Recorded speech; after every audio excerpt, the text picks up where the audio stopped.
Welcome to McPlum, simple solutions served daily. In this video, I will show you how to make oatmeal apple carrot cake. First, let's prepare our dry ingredients. You'll need 1 1/2 cups of all-purpose flour, 1 cup of rolled oats, and 1 teaspoon each of baking soda and ground cinnamon. Don't forget a 1/4 teaspoon of salt. Whisk these together thoroughly in a large bowl, ensuring everything is well combined for a perfect cake texture. Next, we'll focus on the wet components. In a separate bowl, beat 2 large eggs until light and fluffy. Then, add 1/2 cup of vegetable oil and 1 cup of granulated sugar, mixing until smooth. Stir in 2 teaspoons of vanilla extract.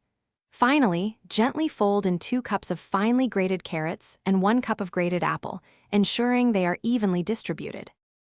Now it's time to bring everything together. Gradually add your dry ingredient mixture to the wet ingredients, mixing just until combined. Be careful not to overmix, as this can make your cake tough. Pour the batter into a greased and floured 9-inch round baking pan.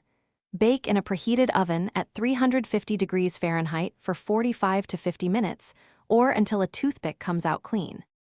Once your delicious cake has completely cooled, it's time for the finishing touch, the frosting. Prepare a simple cream cheese frosting using 4 ounces of softened cream cheese, 1/4 cup of butter, and 2 cups of powdered sugar. Spread this luscious frosting evenly over the top of your cake. For an extra flourish, garnish with chopped walnuts or pecans before serving. Enjoy your homemade treat. Thanks for watching. Stay juicy and subscribe.